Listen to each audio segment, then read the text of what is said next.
It's up there somewhere. Oh, whoops. I forgot to do the. I'll be like, what are you guys doing in there?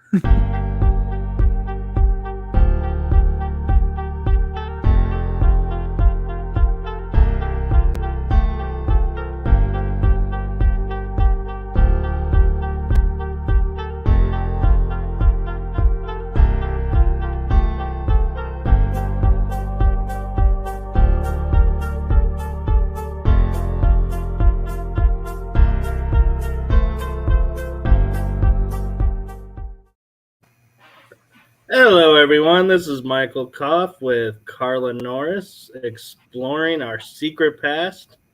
Hey, everybody. We are joined tonight with Jordyn and JohnJohn. What's going on?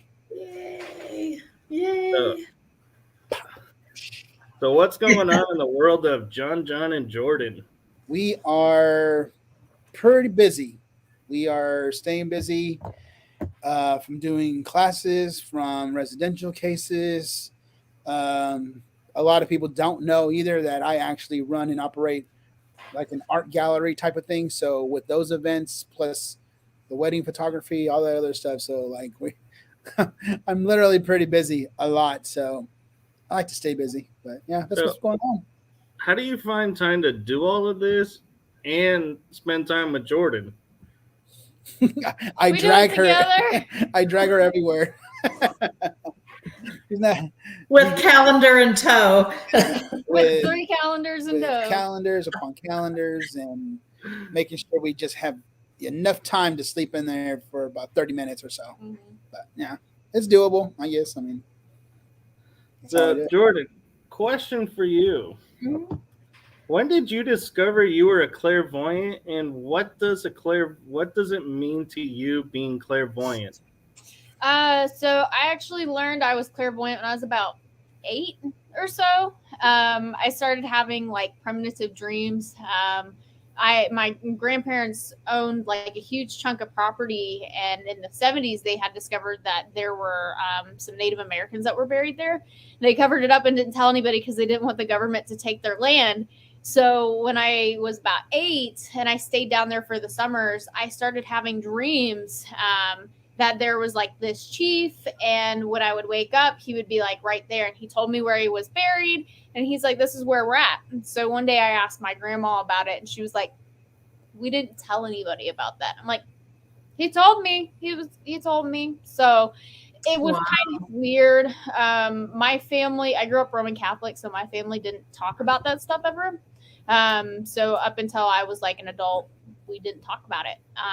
But to me, being clairvoyant, so I can actually like see them as a person.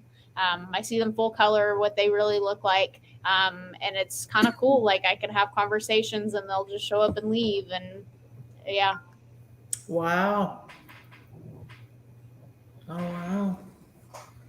That's pretty cool. So I understand from your bio, you said you do counseling. So does the clairvoyancy help you, or does it kind of get on your nerves during counseling sessions? It kind of goes hand in hand because so I have a background in drug abuse counseling is where my primary study was. So for me, like trying to deal with somebody's trauma and then something that's attached to them can be really annoying at times because they're trying to let go, but whatever's there is like trying to hinder them from letting go. And sometimes it's like they're both trying to speak at the same time of like, no, this is what really happened versus like the spirit just sitting there being like, no. And it can get annoying, but like I've learned over time to have like an on and off switch with everything. So when it comes to focusing on, you know, our clients or whatever, I try to stay primarily focused on them until it's time to deal with whatever we have to deal with. So you brought up an interesting point, having an on and off switch. Mm-hmm. How would you describe using that and creating that for people who are just beginning or have been doing it for a while but have no idea how to do that? Oh my gosh. I tell people it's different for everybody. So what works for me may not work for them. But for me, when it first started, it was 24/7 all the time, and I couldn't get rid of it. And John can tell you, I would be up all hours of the night. Like, there's 5 people in this room, and I don't know why. I don't know what they want. But eventually, like, for me, I had to learn to have like a really solid foundation with my faith. And so I would build basically like I call it the bubble technique, because I build like a bubble in my head, and I can visually see my bubble. And then I have a saying that goes with it. And I make my bubble stronger when there's things that just won't leave, until there's no way that they can penetrate that bubble anymore. I can't see them. I can't hear them. And that's basically like my shutting off technique. To turn it on, like, I have to take like some time for myself before we do something. Even if it's 5 minutes in the car, we like really I prepare myself, just to kind of see what I'm going to walk into. Because like for us, I mean, stuff for cases can happen like days upon days ahead of time. So, I'm like, I think it was like the other day, like I woke up and I was like, something really bad happened to somebody. We called everybody in our families. Nothing had happened. And then we got a case, about some people that have had some tragic stuff go on in their lives. And so I'm like, oh, that's where you come from. So the premonitions, I can't shut off, but the talking and stuff, I mean, it's figuring out how you need to ground yourself, whether that's meditation, whether that's just focusing on one thing and coloring something. I mean, you literally have to force yourself to make it stop, because if you focus on anything else, I mean, it's just going to come right back on. That's true. So you're able to, like, if you know that you're going to go to a residential place, like say this coming up weekend, for instance, you can start receiving information. Yeah. Like Yeah, we both can.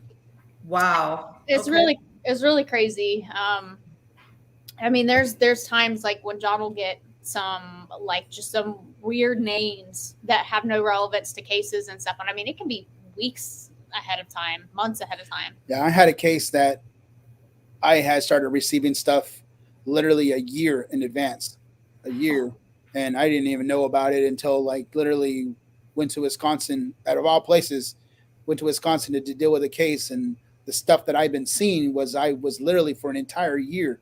It was like, oh my gosh, I literally prepared myself for something to come. That's all I knew.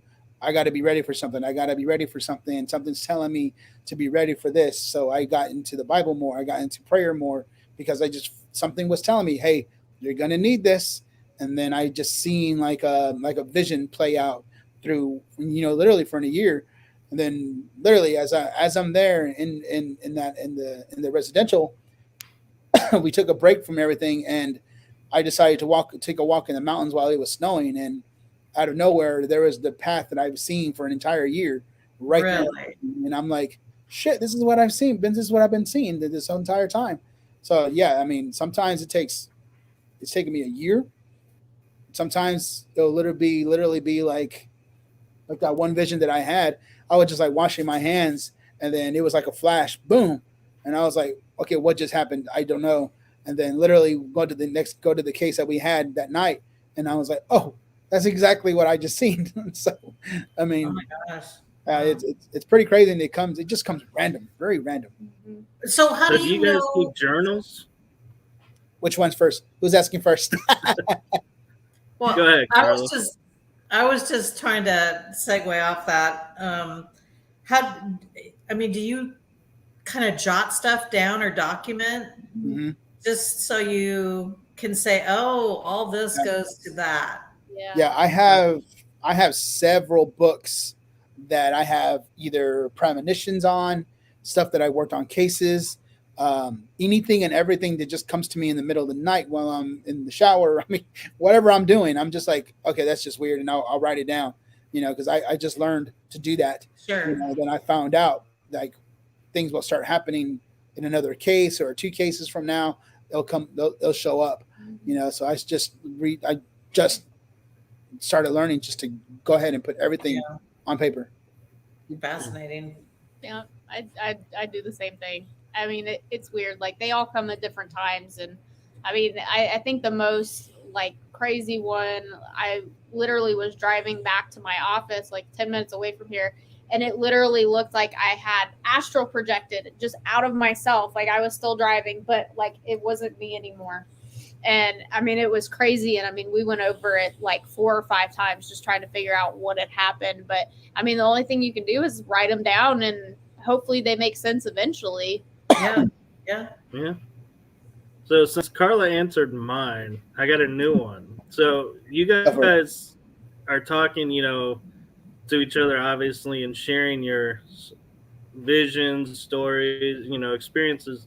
Have you ever come across the same identical where you both get the same thing? Yeah.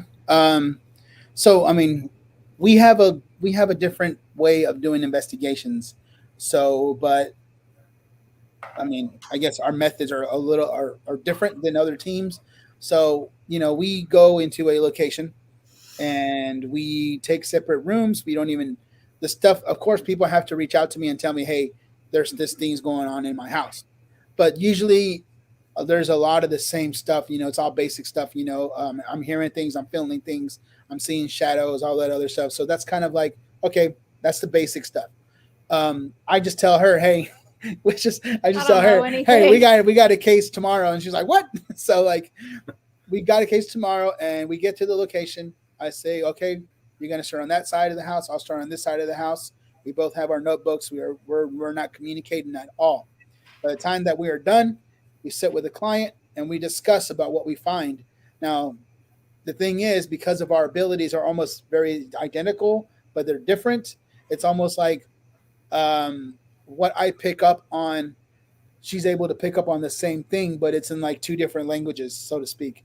But it's very a compliment. Yeah. Okay.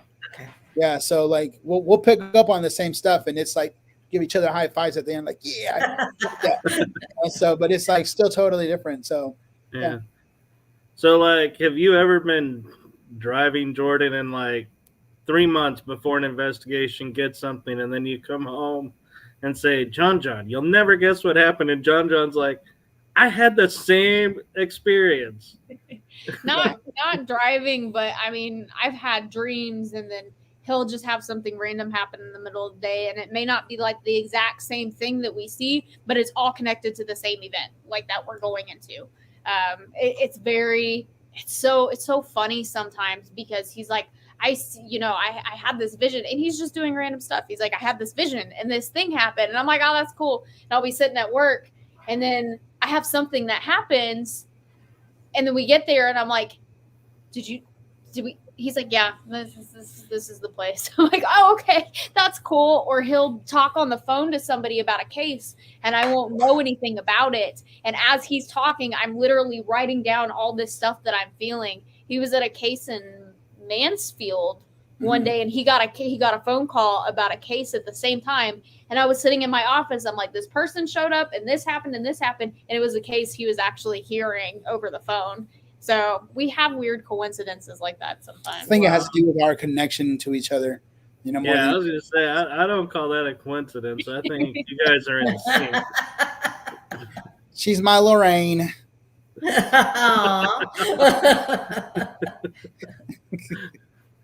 So, JohnJohn. Yeah. I'm going to go to you for a second.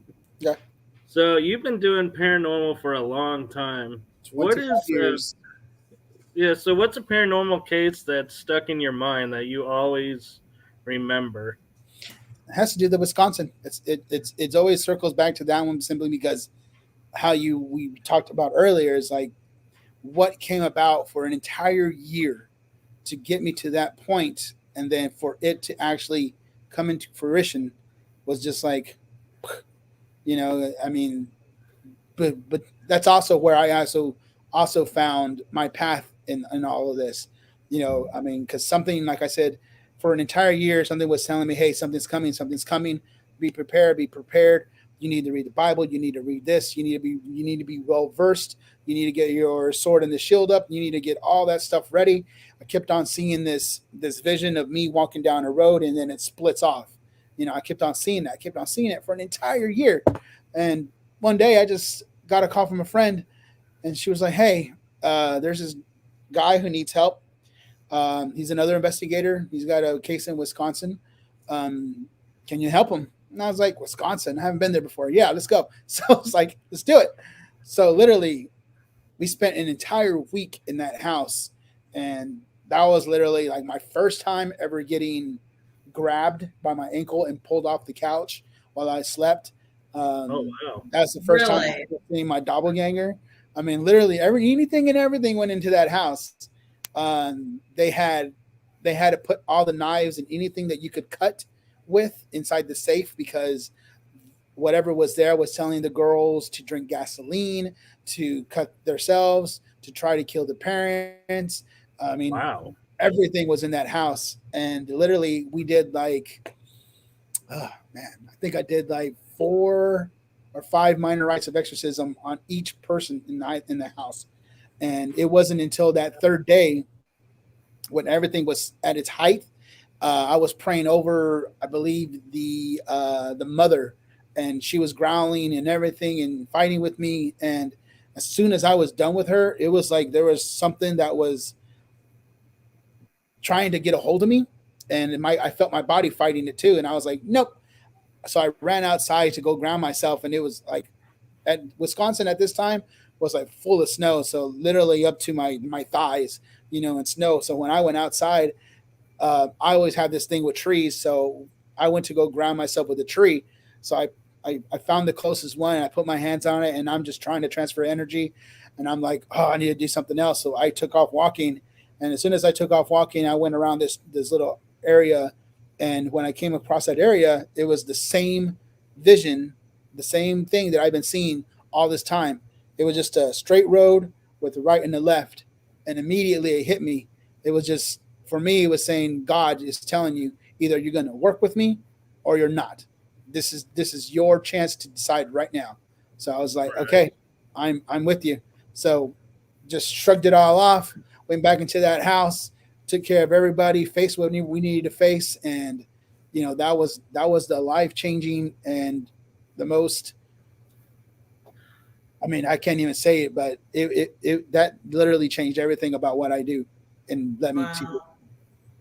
Yeah. That's scary. You mentioned doppelganger. So Yeah. do you use that term as like your identical My twin twin. that's not your twin? Or Yeah. do you consider it the other definition of it's your alter ego self? It's like your alternate reality self. I have no idea. I just know that when that happened, this was in the most active part of the house. So this was like the basement. So I slept in there. That's where I got pulled off the couch. So, and also when there was another EVP that I caught where it literally got so frustrated with me because I was actually reading what it was trying to do. So I'm actually calling it out and saying, you're not going to do this because I sense that you're going to do this. And on the EVP, you could hear it go, get out of me. Like, because I was actually picking up and I was getting inside of its mind, and it threw our freaking camera off to the side and you can hear everything. But when I woke up that morning, I found out that he was already starting to sage the house on the second floor and the main floor, which I kind of got a little bit upset about it because I work backwards. So I like go from the ground up and then I push everything out to the front door, not going down all the way down and then traps itself in the bottom. So when I found that out, I was like, dude, what are you doing? And he was like, well, I'm already starting to. And I was like, whatever. So I went downstairs and I started praying downstairs. So I was the only one that was down there. So as I was going room to room, he had motion cameras set up towards the hall. So as I left the last room of the hall, you could see this thing just follow me out, and it looked identical to me, but its face was kind of blurred out. But you could see that it was my hair, it was my build, it was wearing the same thing that I was wearing, and it was literally just following me out, all the way up. And he saw the video later, and he was just like, he almost crapped himself, and he was like, "Do you see this?" and all this other stuff. But unfortunately, I signed a non-disclosure, so I have the video, but I don't know. I mean, yeah, I tried to show it to Mustafa and all them, and they seen it. They wanted to use it on the show, but because I signed that non-disclosure, it's not officially mine, and I can't do nothing with it. So, right. it's unfortunately your camera didn't pick it up.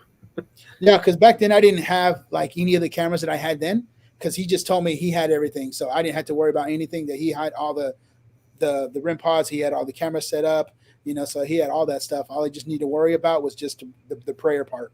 So I was like, okay, I got you, no problems. So yeah, kick myself in the butt for not having my own camera set up. So I just want to do a quick shout out and say hi to Courtney and hi to Shannon and hi to Adam. Thanks for joining. Oh, hey everybody. In the comments, but there they are now.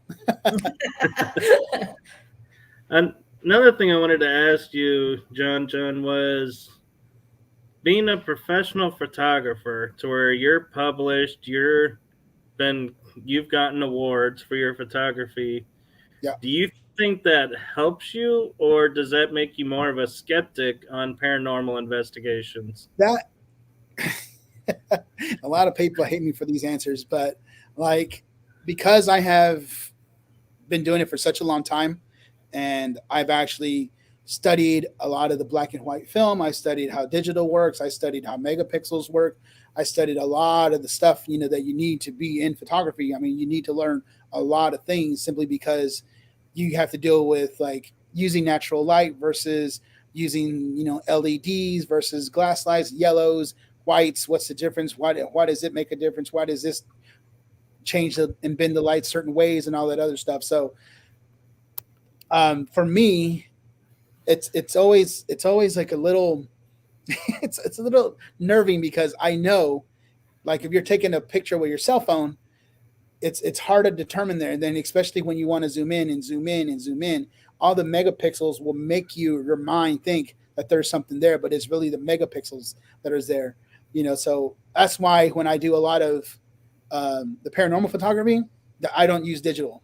I don't use digital at all. I use film, simply because of the chemicals that are mixed with it and all that other stuff. So what you capture and what you're getting is a lot of the energy that is in the room, because it's imprinting itself within the object, within the film. So combine that with all the chemicals already, it kind of makes something a little bit different. So as to digital cameras, there's a chance there, especially when you use like a flash. When that flash comes out and shoots out, I mean, you're picking up every little speck of dust, every little thing there. And so it just kind of, it's, I'm just like, I don't know. But I mean, 20 something years in photography, I mean, I've done everything from like MMA to shooting the Dallas Cowboys to models, storm chasing, paranormal photography. I mean, I'm well versed in all those areas. So that kind of helps me with all of that. But, a lot of people like to send me stuff, but then they don't like what I have to say. No, I've sent you stuff, and and sometimes I don't get the answer back that I was expecting, but I respect that you don't tell me going, it looks like, I see what you're saying, and you don't cater to, it could be. You're honest, and you're like, and I appreciate that. And I mean, I kind of feel. Go ahead. Sorry. No, I was just gonna say, and I appreciate your honesty, and that you don't sit there and like cowtail to people to go, I see what you've seen, and then you're like, but that's not what you think it is, and I just don't want to hurt your feelings. That you're honest. She tells me a lot that I'm too blunt for stuff, and I'm like, dude, I mean, what I take the time to put out there, it's because there's legitimately something there. I'm not trying to second guess myself by second guessing everybody else, and I want to get everybody else's opinions. And what I put out there, I either put Class A EVPs where you literally can hear them. I don't got time for like Class C's or whatever, and like, what do you think this says and all this other stuff. But that's all I try to do, is just try to be honest with people, and hopefully that the next picture that they take or whatever it is that they capture, it's going to make them guess like, okay, I see what he said last time, and I don't want to make the same mistake. So, you want to do something, it's going to make you a lot better, Right. And, I mean, when I used to do art shows, I've literally said, this close to people who are literally critiquing my stuff, and they don't know I'm the artist, and they're literally saying, "Oh, that's shitty. I don't like the way he puts it." And I'm literally sitting here next to him, and I'm like, "Dang, that's crap." They're actually talking shit about my photos, but that made me like, okay, well, I'm going to try better. I got to get better lenses. I got to fix my eye more. I got to look at things differently. So that kind of made me to what I am now, which is brutally honest about photography. Well, and the interesting thing is Carla has sent me stuff, and she'll say, "Look at this," and I'll remember what you told me when you reviewed some of my stuff, and I'd go to her going, "That's great, but unfortunately, it could be this," and then it's like, oh, and it's like it kind of is a downer, but Yeah, it's you gotta have that, because if you're sitting there putting your name out and saying this, and then somebody gets a hold of it and goes, "Well, that's a sunspot. That's not anything else," and you're like, "Oh, I staked my whole career on this being a spear." Like I said, 20 years plus into photography, I had to learn, from everything from lighting to what you can do with lighting. You can even bend it certain ways with just holding the camera a certain angle and make it look totally different. You can even make angles look like there's a big lake there and it's really a pond, or just a little piece of overflow from the creek. If you're very good at that, you can you can pass over everybody's eye for what they think they are. And careful a with great example of that is Carla had a photo where she showed me on an investigation where there was someone sitting, and the next photo was the person sitting, but their face was altered and there was more light on it. And I remembered you telling me that could be a flash from something. And I said, "Were there people flashing around you?" And she goes, "I don't remember. They could be." And it's like somebody looked at the photo and goes, "Okay, you can see this green line. That's a flash line." Yeah. So, yeah, but it was really cool how the person's face was completely different. Mm-hmm. And it's unfortunate it could be a flash blur. But at the same time, though, it's like, even though it could be a flash blur, it's really cool, though, how her face was like aged, like to being somebody completely different. Mm-hmm. It's like she went from a 30-year-old profile to an 80-year-old man. I gotcha. Huh. So it's just one of those where there was a lot of light flashed on the second picture that I took, but her face, it just looked bizarre. Yeah, your mind just wanted to go, yeah, that's a different spirit because it's a different person, and it's like you want to ignore the flash. Yeah, it's I don't know. I guess it's a sensitive subject for people, who claim they capture a lot of stuff, and I don't know. I've caught some things, and she's like, "Nah, that's nothing." Look at it; it's right there. literally, it's like this, like super tiny. He's like, "Don't you see that?" I'm like, "No, not at all." Usually, I'm like this. Fine, you're not gonna say nothing. But she's checked me a couple of times too, so I'm like, okay, I see how this is played. Fine. So, JohnJohn, I know from talking with you, you tend to deal with the demonology side of the paranormal more than most people I know. What drew you to that? Just helping people. Just helping people who have, like myself, been suffering through that their entire lives and not having someone to talk to, so to speak, and for some people, they just think that they're crazy because they're seeing this or hearing this and stuff like that. So when I started seeing some of my close friends going through all that type of stuff, I was like, you know what? I need to do something about it. So that became just a straight up calling. Like I was actually going into the seminary to start doing all this, but That's like really my drive. And she can tell you, I mean, like the first and foremost thing is I got to help people. I got to be there. Doesn't matter how far it is. I mean, we got a case right now that's pending all the way in Philadelphia, Oh, so wow. I'm there for them, and that's it. I mean, she has the same thought process of me, and that's why we work well together. Is we're out for that one goal. I don't care if my cameras are on or whatever it is. If I am in the mix and that person is in trouble, I am there for them. So that's my main goal. So that brings up an interesting question, sort of one that Carla's been asking me, and I'm starting to ask people, is on one fold, are spirits good or bad? How do you tell the difference?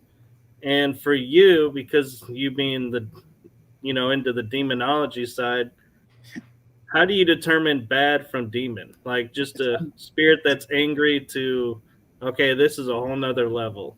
Yeah. I mean, I was just laughing because it was almost like you were scared to say demonology. I wanted to say it right, so I didn't. People didn't go, "Oh my god!" It doesn't work like Beetlejuice, okay? Because okay. So like, from my point of view, the things that I'm able to detect because of my abilities tend to focus more on the darker stuff. So like when I go into a place, if I don't feel anything there, typically to me, I'm like, okay, whatever. It's cool. It's all calm here. But if I'm literally going into a place already and I'm like, my ears are perking up, I'm getting senses, typically for me, that is a sign that there's something other than what you would call a good ghost or a good spirit. Like I said, all my abilities go towards that darker area. And that's why it's easier for me to pick up and communicate with that side than anything else. Jordyn's, and she can tell you. It's a little different. Yeah. I pick up everything. Like the best way I explain it's like a two-way radio. It's like you don't ever know who's talking, but they're all there. I see the bad things, but I see things that are also just stuck here and they don't know why. And I mean, a lot of times, like you said, there are some really just angry spirits. But there are those indefinite signs of, infestation, oppression, possession that we watch out for that gives us those clear-cut signs that something's going on. And I mean, I know we've experienced this a lot of, things in the house are just angry because they've done something or they've invoked something or it's just something not happy that they've done what they've done. And so it's trying to play the part of a demon rather than really being what it is. I don't know how many times, in a spirit box, you'll hear them go, demon, demon, demon, because they're trying to scare who's ever there. Yeah. And we're like, but are you though? I mean, there's a lot of times you're just really angry. Yeah. And I mean, I hate to be that person, but it's like when you start provoking things like 95% of the time, it's not really demonic. It's just something that they pissed off and brought home with them, or they thought a spell was going to work and it didn't. Yeah. See, I'm with you, Jordyn. I tell people when they ask me about spirits, I'm like, if you go into a place and the spirit does something and you go, oh, that's a bad spirit. Well, no, it wasn't a bad spirit, but because you said it was bad, now it's bad. Like the next 5 people have said it's bad, it's going to be bad. That's like society. I mean, a lot of times. Excuse me. No, you want to say something? Oh, I was going to say, even things trying to communicate with a person who may think they have abilities, and whatever that spirit is trying to communicate with them, tend to get frustrated because, hey, you're not paying attention to me. I know you can hear me. I know you can see me, but hey, hello, we're right here. I'm right here. And it tends to get frustrating for them and then act out in other ways as well too. So, and then because of that intent now is changed different. And then I pick it up and I'm like, oh, I see you now. But when I see you, it's not a good, it's not a good idea. So, but I think it's like, because we get asked this question so many times, like, is there a good spirit? Is there a bad? in my experience, I've never met a good spirit. I've met people that are confused as to why they're still here. It's like one of the two cases. Either they don't know why they're still here and something's missing for them to pass on, or they've been invoked here. If they've been invoked here, 9 times out of 10, they're already pissed off that they're stuck here. So we just went down a really bad path. But you know, the ones that I have met that are calm, I mean, it's all people that have had like really unfortunate deaths or like just something really bad in their life, and they just got so stuck here and they don't know why. We were at a case in Copper's Cove like a month ago, and all I could see was this family, and the guy had told me that, you know, he was burned and he got like there was a house that burned down there apparently.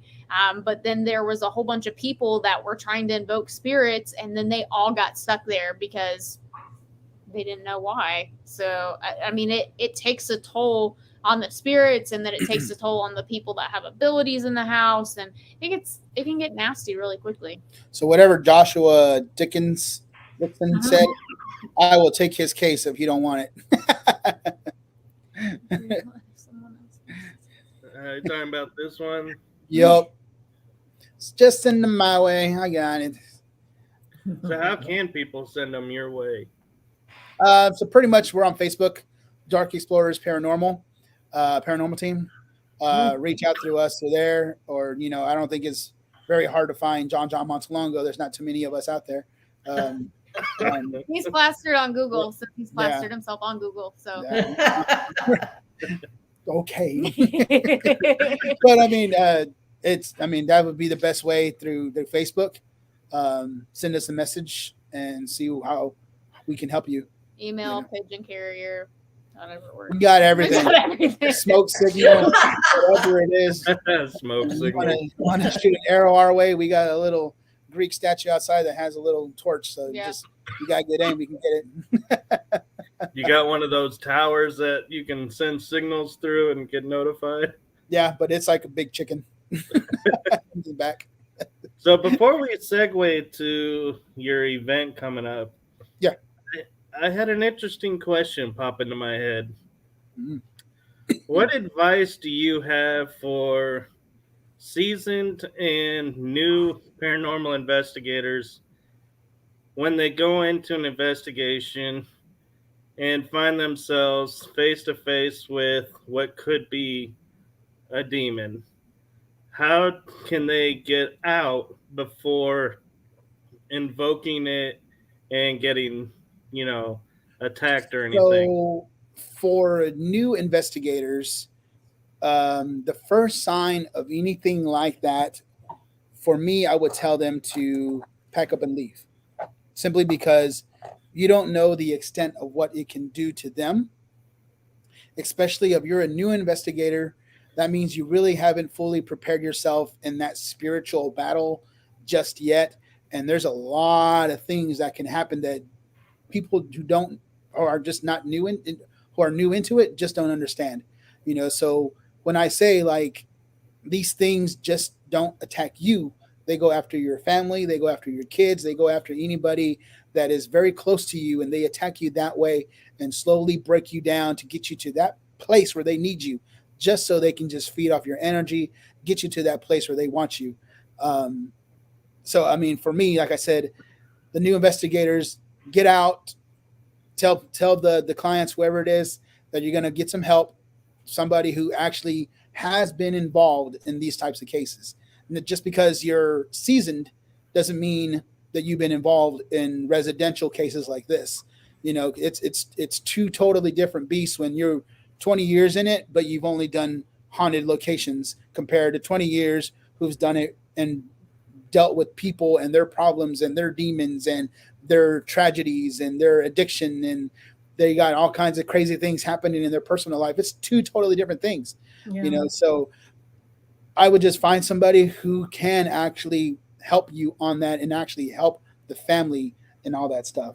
Now, as far as seasoned investigators, I mean, you can't tell anybody anything nowadays, but I mean, a lot of people who would say, well, I got 20 years in this, I can handle anything. That may be true, but you're not really handling everything, because there is still the talks with the clients the talks with afterwards. I mean, I still got people in here from 10 years ago who I still contact to make sure that they're okay, to make sure that everything is all right, because that's what part of this is. It's helping them move on, helping them get to that new phase in life. I unfortunately, that hits a little bit closer to me because I unfortunately lost a client to suicide. And, we try to help him. And, we got him out of that place. We did all we could for him in prayer. But unfortunately, it was like he didn't really want to work on his side of things. So when he moved away, he sent me one of his last messages was like, hey, everything's going good now. I moved out of the apartment and I'm back with my family. And I thought everything was good. And then I got a call from his mom saying like, hey, whatever was on him stayed with him because he didn't want to deal with anything. And he went to other investigators and they told him to try to communicate with it. So he tried to communicate with it and it latched on again and then caused him to hear all these other things. The next thing you know, he couldn't take it anymore and he committed suicide. Yeah. They found him in the woods. That's why, like I said, I take what I do very seriously because I don't want, I don't even know if any investigators have even lost a client like that, but for me, that hits super close to home and I take it very seriously, and that kind of thing. That's why things are a little bit different with us, because I take care of I try to take care of them. I literally try to take care of them, so. And I appreciate that because I remember having conversations with you after an investigation going, yeah, if I'd like to join you on this or that. You're like, I don't think so. And it's like, I had to sit down and be like, why would he say that? And then realize, yeah, I haven't gone face to face with what you have. So I don't know how I would react. I haven't been tested, but I respect you that you were like honest and was like, maybe sit this part out. We can do this part, but not this part. Yeah. I mean, it's like I said, it's totally different because even she just came into my life. I mean, I've known her for about 5 years, but I mean, we recently just started dating and we're almost about a year now, and it's hit us hard, super hard because we were expecting, and then we ran into a case that was like super dark. And next thing you know, she had a miscarriage and that whatever that thing was taking the, what was it called? Claim. Yeah. Taking the claim that it did that, and it sucks, but Yeah. it's I'm very sorry for your loss there. Yeah. Sorry to hear that. And I'm getting chills because at 9:38, Joshua Jackson says, why am I getting baby energy?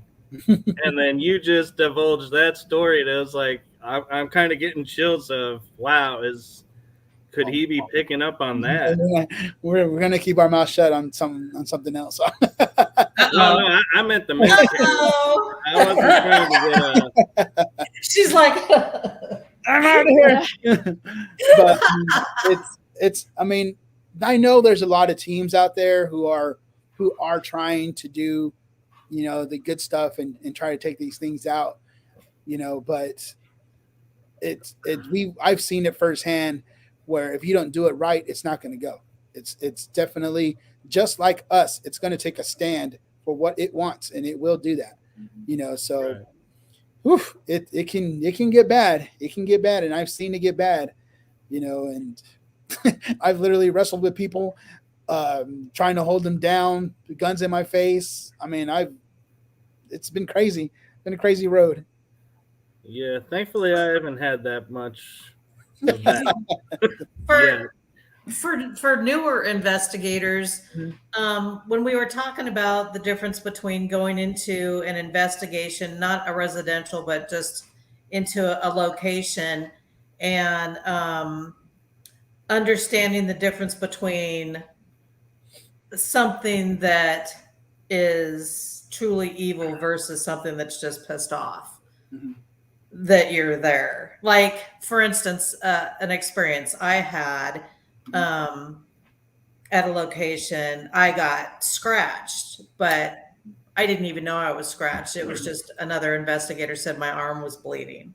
Yeah. And I looked down, but I wasn't scared. I didn't freak out or anything. I got cleaned up, but I just looked at it like something was just trying to get my attention because I wasn't paying attention properly enough or giving it enough attention or whatever the case was. And I was fine. But for instances where spirit or entities claim to be one thing, but then are really something else, like a child. Yeah. You know, playing with a child, but it's really not a child. Type of a thing. I mean, if you want to talk about it, we'll talk about it. We can both talk about it. Oh my gosh. Because mine is completely different, but we'll end up going on a rant. But yeah, I mean, for me at least, I know being able to see them and talk to them. I mean, there's definitely. Thankfully, I can usually see through whatever the false face is relatively quickly. But I feel like even there's some situations that's like a little bit difficult where you're just kind of borderline of like, I don't really know. So like the scratching and stuff like that. We actually have a teammate that it seems like every time we go somewhere, she's scratched every time. And we're like, why? There's nothing bad here. It's just every time we take you get scratched. I find it more of like an intimidation technique than anything else.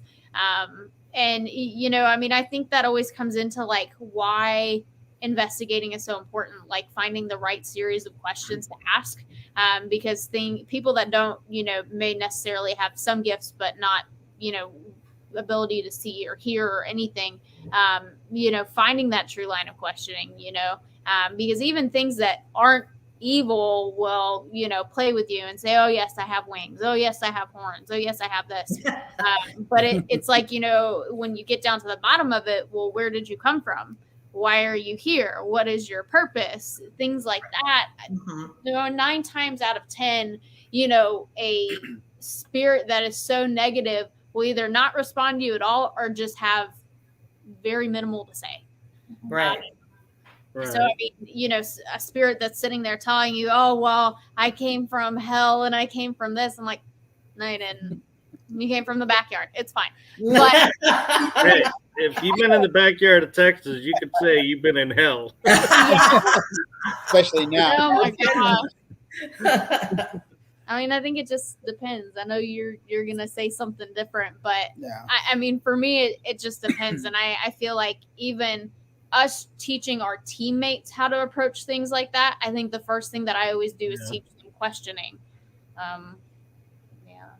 Before you go, JohnJohn, I want to ask Jordyn a counseling style question. Okay, go for it. Because you said it always happens to this person, no matter where they're at.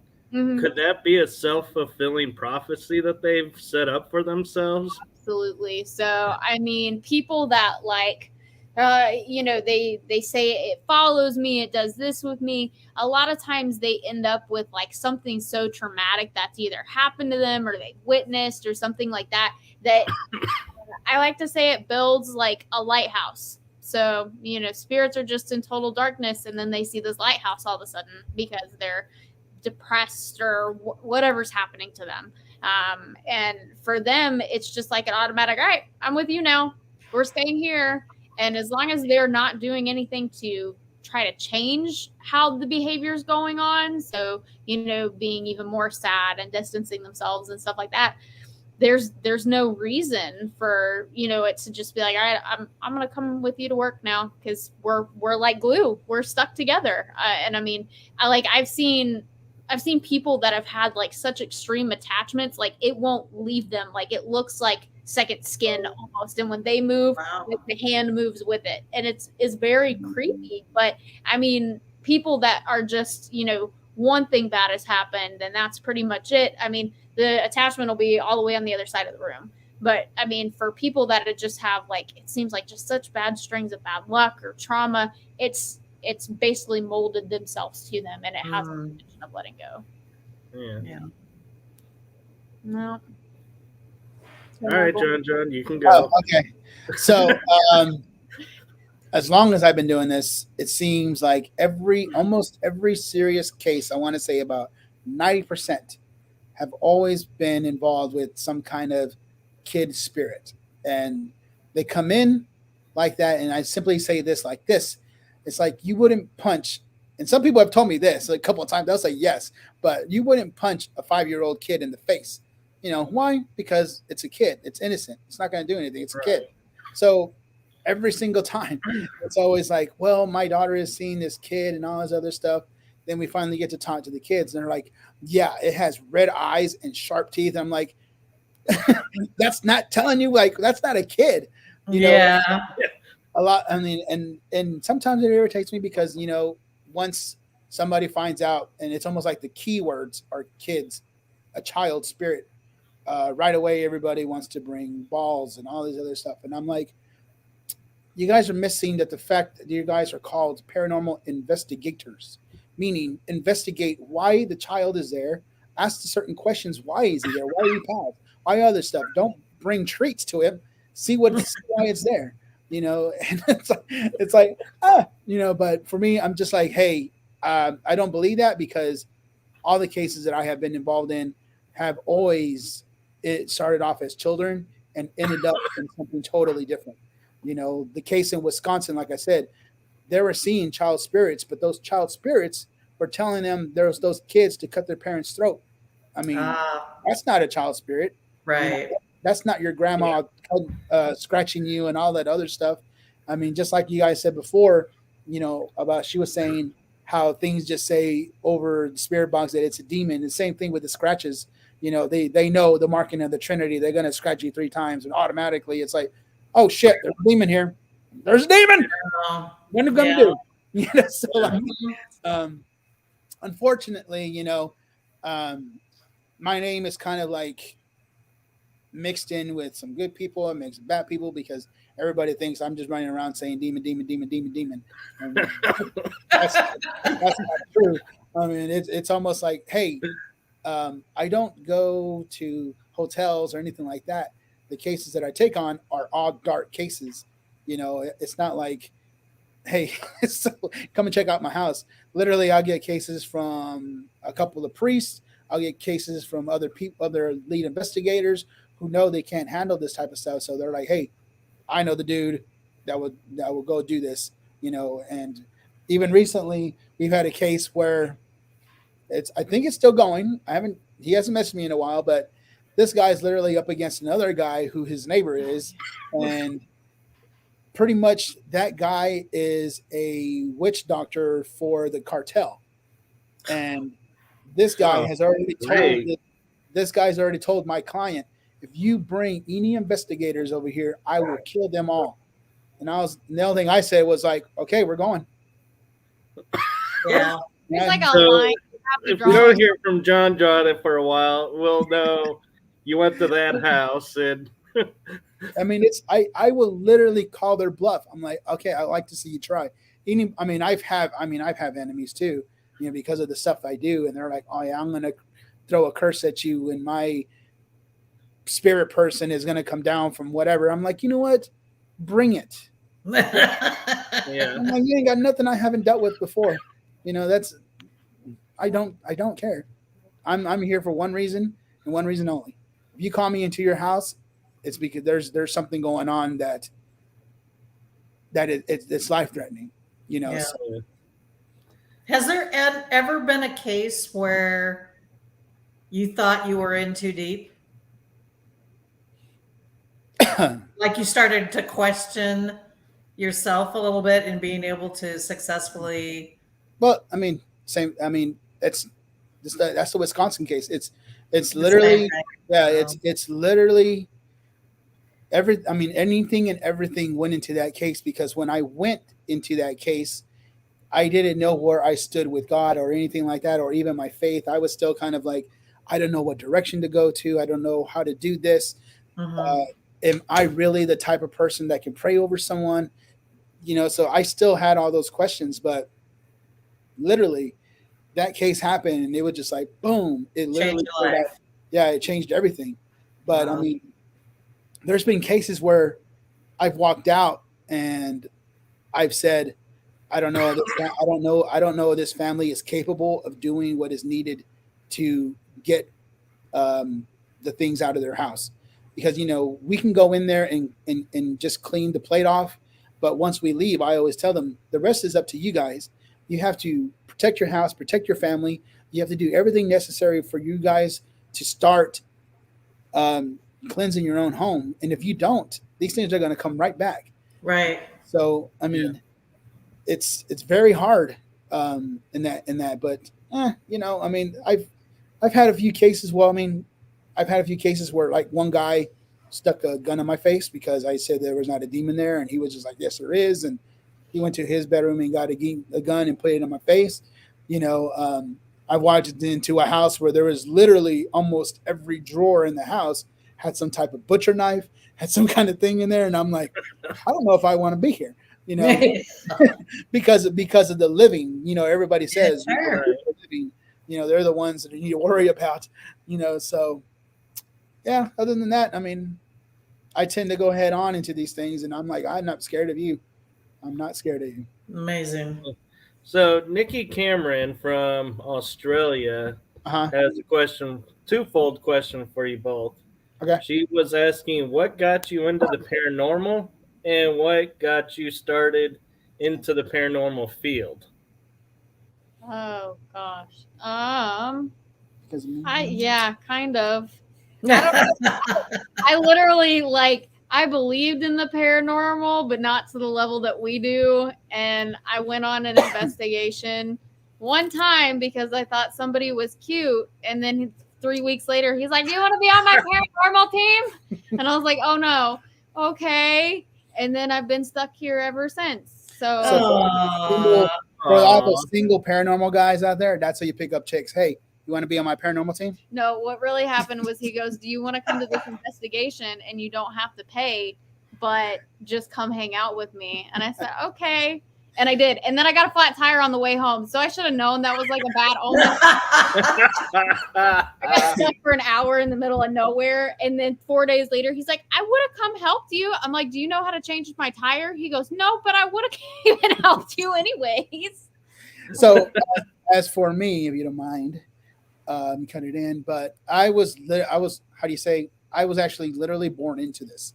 So, yep. Both my parents' side were both Aquanenderos, which is healers, witch healers, and stuff like that. Both sides of my family were like that. Back in the old settlement times, my mom's family was more of the witches, and then my dad's family were the witch hunters. And they would literally, no, I'm serious. They would literally go find anybody who was like involved in witchcraft and stuff like that, go hunt them down, and then collect the money that they would get from them. No, so I was crazy because it's like one of those age-old tales of, you have the one hunting the other, they end up as a couple. It's like, and then Twilight happened, and this happened here. Did you just call us Twilight? Yeah, but I'm not the dang old vampire. I'm the wolf. I'm a little concerned right now. Yep, I was Team Wolf. See? They didn't end Ain't up nobody together. trying to be shiny. Shoot. They didn't end up together. To me, I gotta admit, that was the weirdest thing to ever do to a vampire, was to make them look like diamond dust in the sun. Jeez. I was like, okay, I'm done with this. I will say I was the person that went and saw the movies in the theater. And then the second part of the question, sorry, Nikki. What got me involved was just pretty much, like I said, the whole family was involved in this. But the weird thing about it was they were not open to discussing what they did behind closed doors, what they felt, their gifts, anything like that. So it wasn't until later when I started evolving with my abilities, it's when I started asking questions. And then other things started coming out of the closet, so to speak, from both sides of the family. So I was literally pulled into this. And for me, my dad always used to tell me that I always asked about God and all this other stuff, and more mainly about the sword and the shield and how to become a warrior for God and all this other stuff. I was as a kid. So for me, has always been like a calling of mine, to get involved, but I just didn't know that it was going to be this deep into it. So Yeah. So we've kind of been dancing around a topic of you two are paranormal investigators and a couple. Yeah. So my question is, how do you balance both, being the paranormal investigator and having the personal life and all your other things? We literally just had this talk earlier. Like, literally. So it's funny because, like, our calendar is completely, the 3 that we have are completely booked out through October now. But, it was like I was at work today and I was like, hey, let's go have dinner tomorrow. And he's like, why? What is wrong? And I'm like, no. Like, we just have dinner.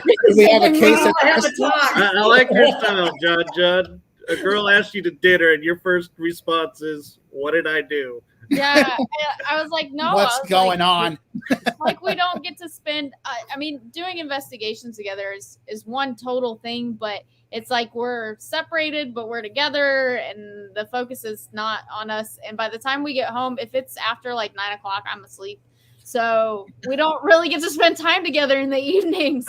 So just doing, I think, little things, because we knew we had to go to Mineral Wells this weekend and we were in Dallas last weekend and so many things. I was like, we just need to take a night for ourselves. I'm like, we're not going to do anything else. We're going to go eat dinner and watch a movie. Go back to date night. Yeah, it's like that. It's like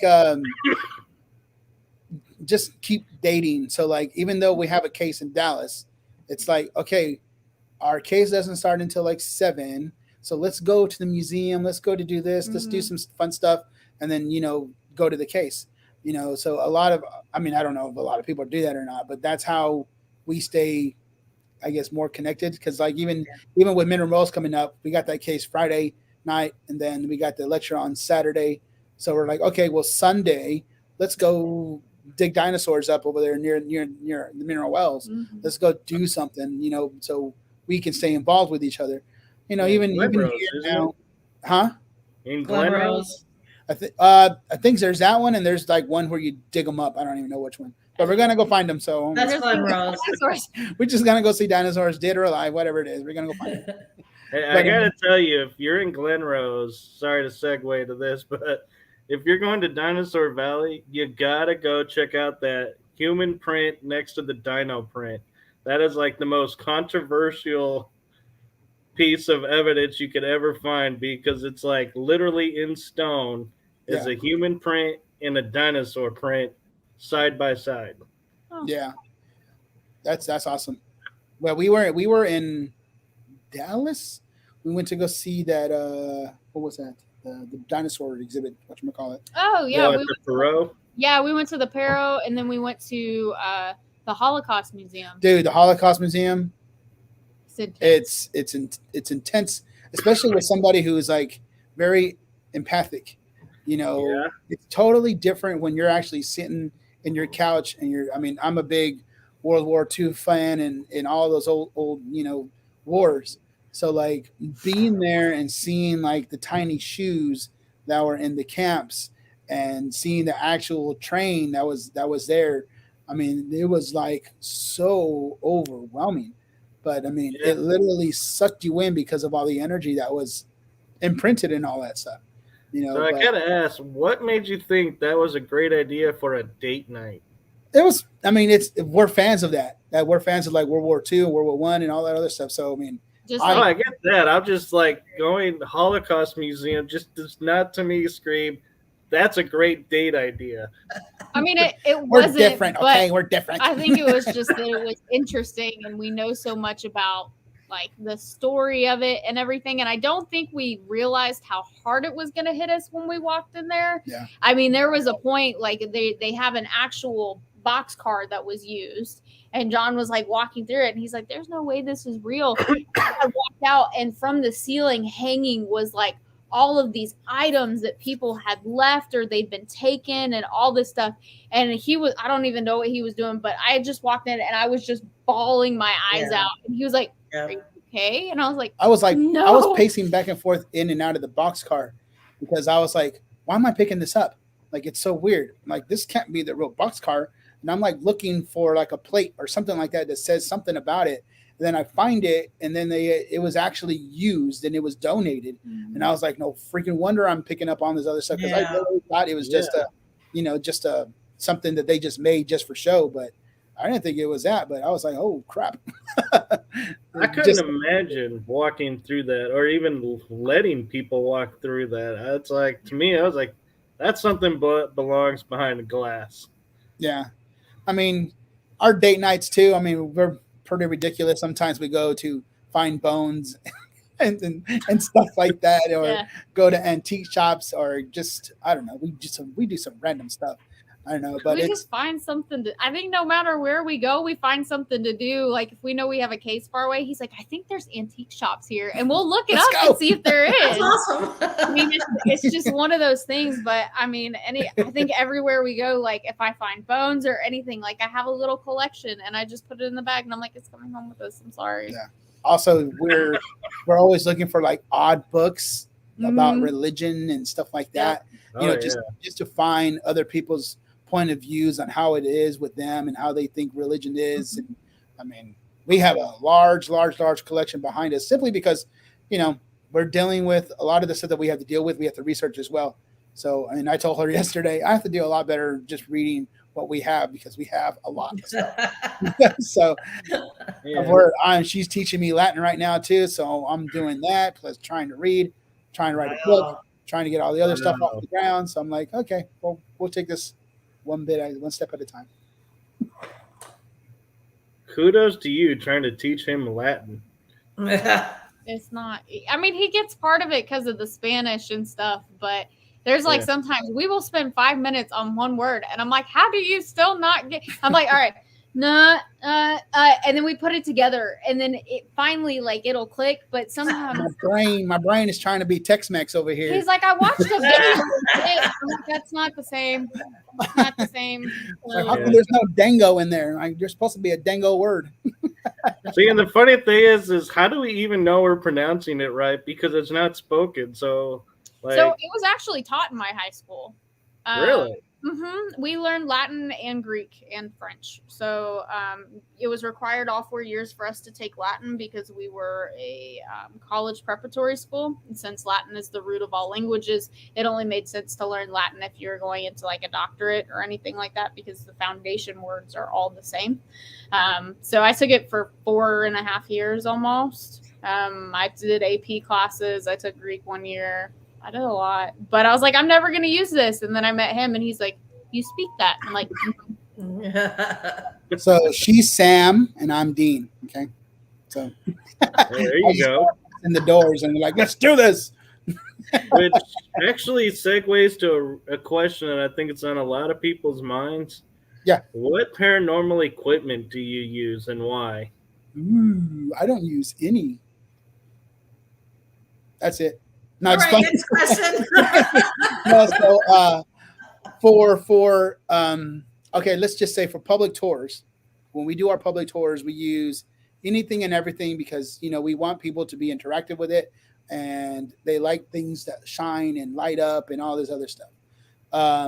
As far as our investigations, when we do them, pretty much we use a camera.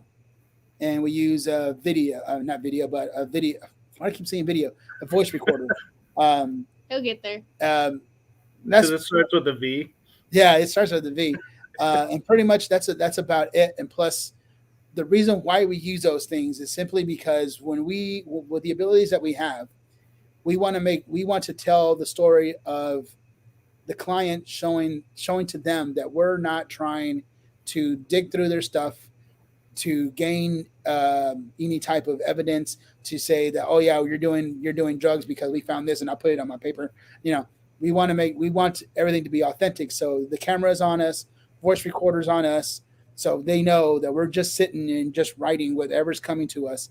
So at the end of the night, when we actually get to talk to them, we also have another camera, and it's facing them. And as we're talking and explaining what we're finding, you're actually getting the authenticity of us explaining to them, this is what we picked up. And a lot of the times is when we tell them, if you have secrets in your house, we will find them. We will pick it up, and you can't hide anything because two of us, it's like a all the secrets just come out of the closet.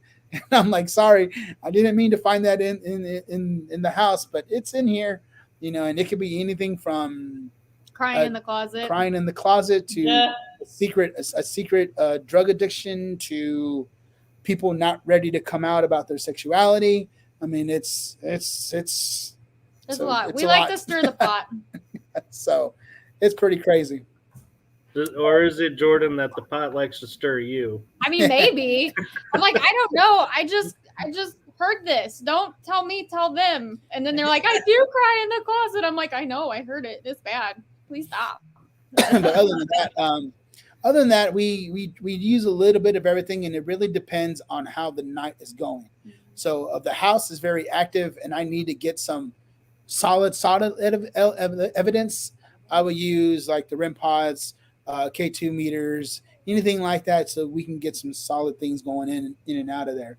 But other than that, I mean, I try to stay minimal because first thing, we live on the second floor and I don't want to carry all that stuff up. But other than that, I mean, it's a lot of stuff to invest in. So what we use is like I tell my team, is use what you think is good for your ability in the investigator part. If you're not ready for understanding the K2 or anything like that, don't go buy one. Just do your research on it, learn how it is, and then spend your money on it. Me, I try to stay very mobile because Michael's been around me. I'm just like running over there. If I get something over here, I'm going over there. So I don't got time for like, let's go. I'm like, I got to go.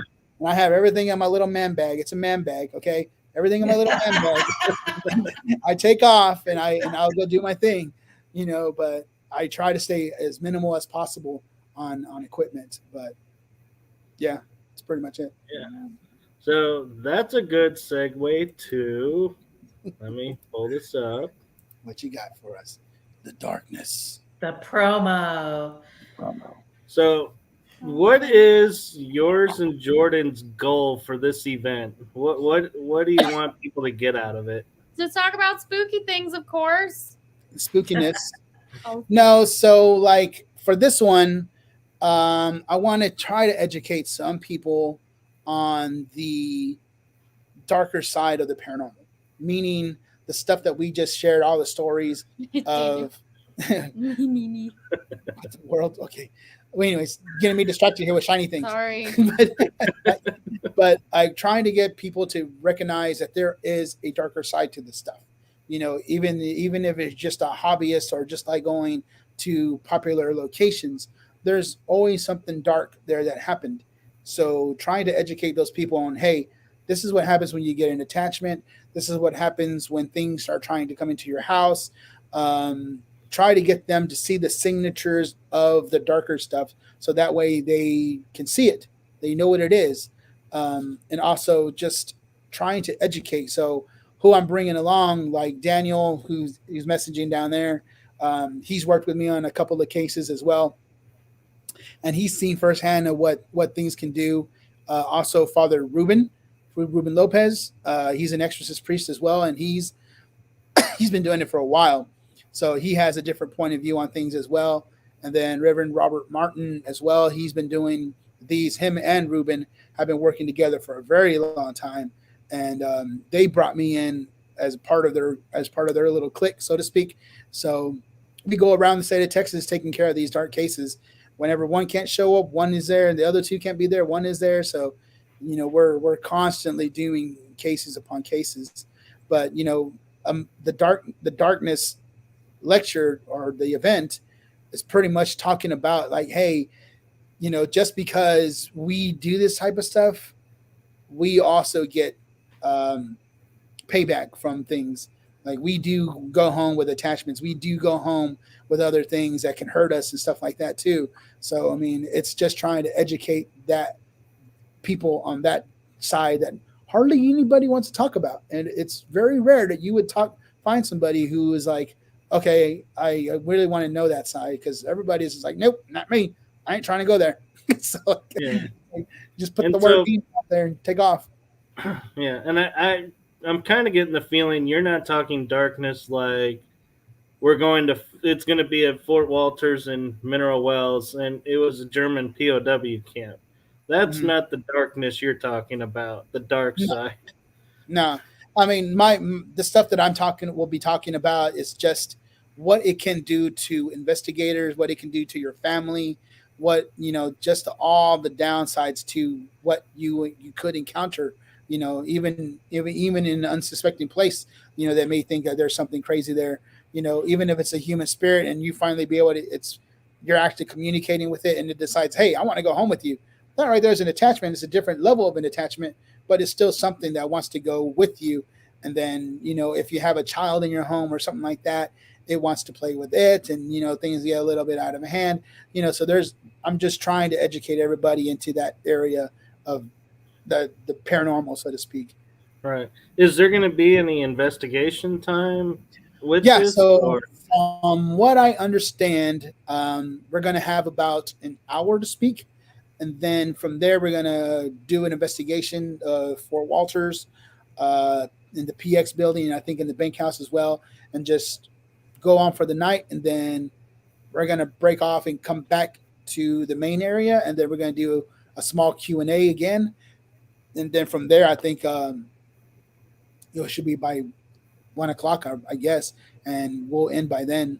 But pretty much, I mean, it should be fun. Yeah. But I mean, I know, I investigated Fort Wolters a lot of times, so like each time has been different every single time. And every time I see Shauna post something or you guys are posting something, I'm like, dang it, man, something new's coming. It's like, Yeah. we need to get there. The funny thing about Fort Wolters, it's like in my mind, I always think of like spirits as people. They're uncomfortable with you at first, but as they get to know you, they open up. Yeah. And so Fort Wolters, for me, you can probably attest to this from knowing me from at the Nazareth. Mm-hmm. When I was at the Nazareth, I'd be getting like mostly what I would call orb photos. You probably wouldn't, but that's okay. And I wouldn't get a lot of EVPs or anything. Yeah. But then I went to Fort Wolters, and now all of a sudden I'm getting EVPs. I'm getting all kinds of stuff. And I think it's like you're saying, because I've been there more. Yeah, it's either that or you're just starting to open yourself a lot more to things. So your level between Nazareth and now has probably just advanced a lot more, and you're able to communicate with them a lot different than you were back then. So, that could be the case as well. But I would bet money on that part. That is just, you just got more open to it. So things are wanting to communicate with you. Yeah. Yeah. So what would be your advice to people who are just coming into the paranormal that would bring them, that you would want them to come to this event, besides, sharing the one side of the paranormal? What's your other hope of? Just education. I mean, everybody, it's like, it's almost like storm chasing. So everybody sees like, oh yeah, I want to go chase the tornadoes and I want to catch them live. But the thing is too, you have to do your research too. You have to know what you're getting yourself into. When an F5 drops from the sky, you're looking at something that's very big and very dangerous. But the glorification of storm chasing and also the paranormal, it's become, very much out there, but people are tending to forgetting. Oh yeah, don't forget, do your research on, the equipment, do your research on the location, do your research on yourself, try to figure out how open you are, how protected do I need to be? I mean, you got to do a lot of stuff, but I mean, I would start off kind of small, like Fort Wolters, just kind of go in there with other people who are seasoned. You got questions, we got answers. So where that commercial's from. But right. But it's just like that would be one of the reasons why they would come out. I mean, talking to Father Ruben and talking to Robert and talking to myself and Jordyn. I mean, and Daniel, we all got different point of views on all of this. Daniel is our tech guy. So he actually builds equipment and stuff like that. So for somebody who wants to come in and learn about equipment, he would be the guy to talk to. You know, somebody who is interested in the paranormal and wants to go into education wise, as far as counseling, you know, Jordyn would be the person to talk to. Learning about the dark side of stuff. I mean, of course, you know, we got myself, and you got Ruben, and you got Robert, you know, to talk to as well. So, I mean, there's a lot of experience in this small group that we have for the 13th. You know, so what advice would you give to those that go and just get gotta jump out there. Sorry, Carla. That's okay.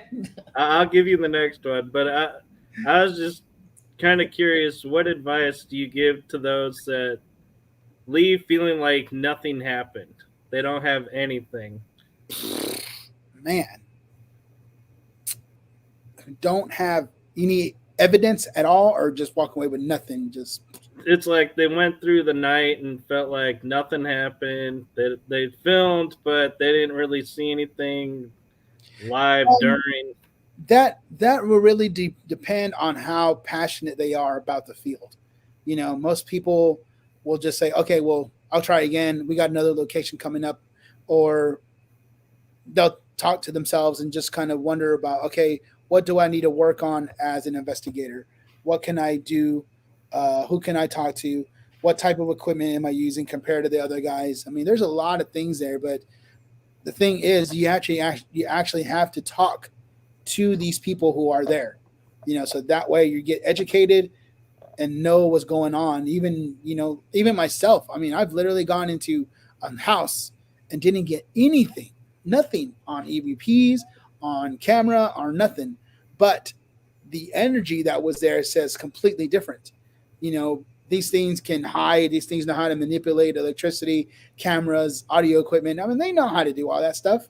I mean, it's a given, but I mean, the only thing I say was just, you know, if you're passionate about it, you're going to want to study, you're going to want to learn more, and then just keep moving forward, and don't worry about if you didn't get any evidence or anything like that. How about you, Jordyn?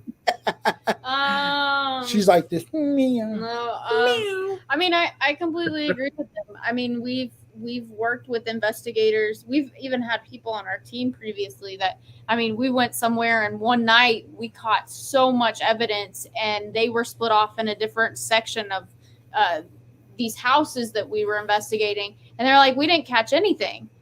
We're like, how? And I mean, you know, it's kind of one of those things, you know, like you said, you have to take a step back and think about, you know, what equipment were you using, were the methods you were using at that time, because some people think that, you know, it's the right move, even though they're beginning in paranormal, to, you know, try to use advanced methods of isolation and stuff like that. And they're like, well, I'm not getting anything. Well, if you're not experienced enough and you don't know enough about how to do it properly, then it's not going to happen for you. I mean, I always suggest going back to the basics, you know. Let's see about, you know, my audio, let's see about my visual, let's see if I can work on something better. You know, what other methods are people doing, you know, to try to get results, even if I'm not finding anything. You know, what did we do differently that they did, you know, to make it happen? I mean, I think it's up to the individual. And pretty much also energetic wise too.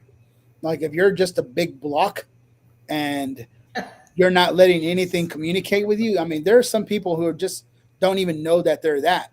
And they go into a place and they're like, every time I come into a place, I never get anything. I'm like, well, I mean, take a step back and look at yourself. Are you a big block?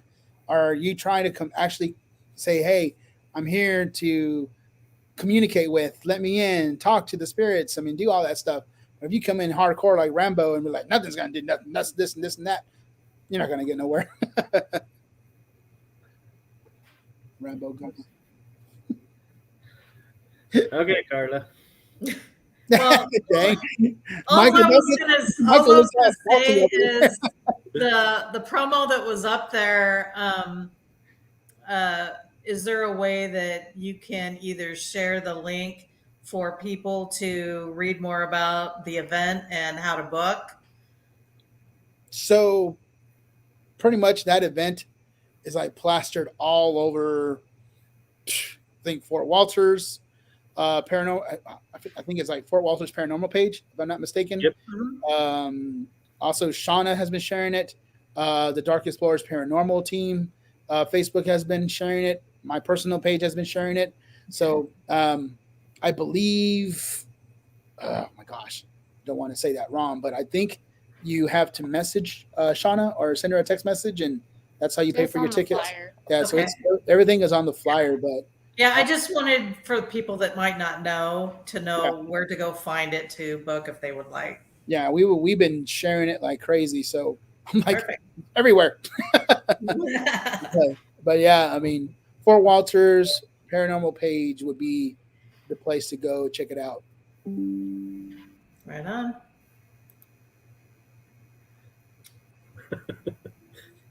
Okay, well, I'll just kick in too. So we also have our public tours coming up in September. So we're going to start at the Waco Scare Grounds. I think we got like 3 or 4 events in September. Then October, we're going to start in Bartlett and Temple as well. So we got some new locations. Man, we got a lot of stuff going on in September and October. So looking forward Excellent. to all of that stuff. But you can also find all that information on Facebook as well, Dark Explorers Paranormal. Get on there, look us up, try to find all the right locations for it and the right times, and get how to participate in all that stuff. Sounds good. Awesome. So, anything else you guys got going on you want to promote? What else we got? Man, you're I have asking. no idea. You got to look at my calendar. But I mean, other than that, we're literally booked all the way into November with residential cases. That's where we got to find time for each other. Kind of fits in with all the stuff that we do. So Right. besides the art events and all that other stuff, I mean, we're literally booked all the way into November. But yeah, Excellent. I mean, that's pretty much. There's other things I can't really say anything about because it's not official yet. But I mean, we got some stuff in the making. So Awesome. Yay. And for those that don't know, we were talking earlier before in the backstage area of the show that Jordyn and JohnJohn actually just came from a Paranormal 101 class Yep. today. So Yep. that's another thing that they do. yeah, so the city of Salado, which is the Salado Public Library, asked us to do a class a couple of times. So this was the second one. We had so many people come to the first one that this was like the encore. Then we're doing a special teen one as well in October, and we're working with the city of Temple on some, and then I don't want to say the city of Rockdale, but the town of Rockdale. We're trying to get that one situated as well and getting into October. So Well, that's a cool. lot of things going on. Very cool. So you mentioned you have a teen thing going on. So is there like a certain age that you feel like people should be to investigate? Well, that's really up to, and that's totally different. So we'll discuss about the teen night. So the city of Salado put the age limit on there, so that's like from 11. It's 11 to 18. Yeah, so 18 on that part. So that's for the Salado Public Library. As far as like age limit goes, man, that's a I think it's still something that we talk about. all yeah. the time. We always talk about it all the time because there's kids out there who are very bright to this and know the things and understand stuff. Then there's some that just want things to happen, and because of that want, they form attachments and they get stuff to go home with them. Right. And, Yeah. I kind of feel like waiting until like maybe at least 18 where they've actually talked to people, know how to protect themselves. Maturity level. Yeah, and the maturity level too Yeah. is when they can start, because we run into a lot of kids who just, well, I seen this on TikTok and I learned how to cast a spell and blah blah blah, and I'm like, no, don't do that. But I mean, it's a headache because we deal with it a lot. But yeah, I mean, I would say later in the teens, 18, 19, stuff like that, but like I said, there's some rarity out there where there's kids who are 12, 13 years old and just, they get it. They know, Yeah. they know what to expect. And usually those kids are associated with parents who are investigators. So like they get the one-on-one real quick right there. So, that's what I think so far. Yeah. Cause like you, I was brought up and the paranormal was always around me, but I never put two and two together about actually investigating it till like 5 years ago or 6 years ago. Yeah, it's like Joshua said, it's a slippery slope on that subject, because you have to deal with parents, and some parents are just not going to even listen to you, and they're like, you know what, she can deal with it, and blah blah blah. Okay, whatever. But if something happens, here's my number. Call us when something happens. Yeah. But I guess it's different when we grew up into it. I grew up into it because I was seeing how my family would cast spells, do certain work, that type of stuff. So that was a little bit different than actually communicating with something.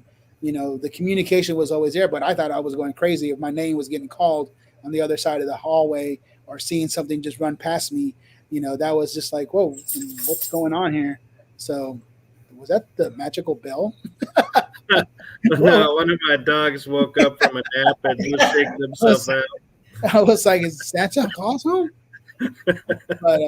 But yeah, that's all I got for that. Yeah. So what are your thoughts about bringing pets on investigations? So, you want to talk about your pet?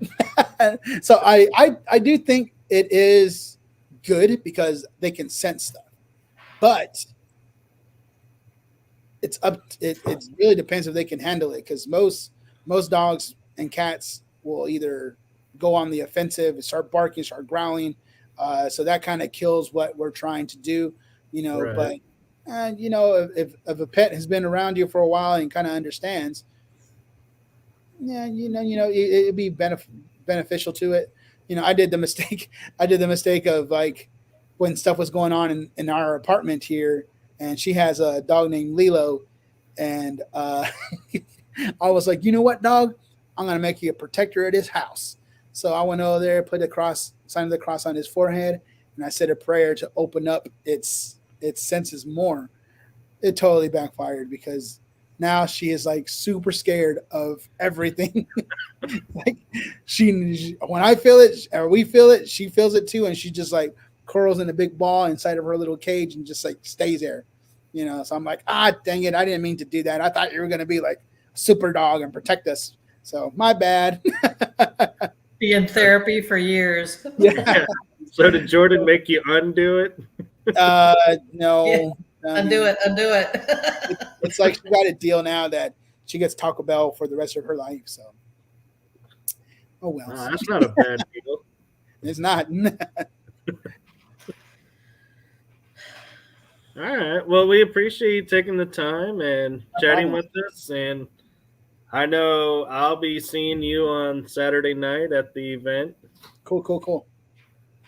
So, yeah, this was great. Sorry that we went over and it's all good. Extended, but this was great conversation. Yeah, you just see me in person. Yeah. When he's not off on his own doing his thing. When I'm in the zone, I'm like, I'm focused and I'm out. I'm like, I'm gone in the darkness. See, and I get accused of the same thing. I'm like JohnJohn. It's like, I will veer off from the group if I said something, and the next thing I know, I'm off investigating by myself, and everyone's like, you're not supposed to do that. And I'm like, well, I can't help it. If I've sensed something, I gotta go see what it is. Yep, for sure. We'll get that chance on Saturday. Yeah. Oh yeah. Super pumped. All right. Thank Well, you again, you guys. Not a problem. Thank you for having us on. Yep. Yeah. It was you guys a have a fun good show. night. You too. Be safe. You too. All right. Good night, everyone. Okay. Good night, everybody.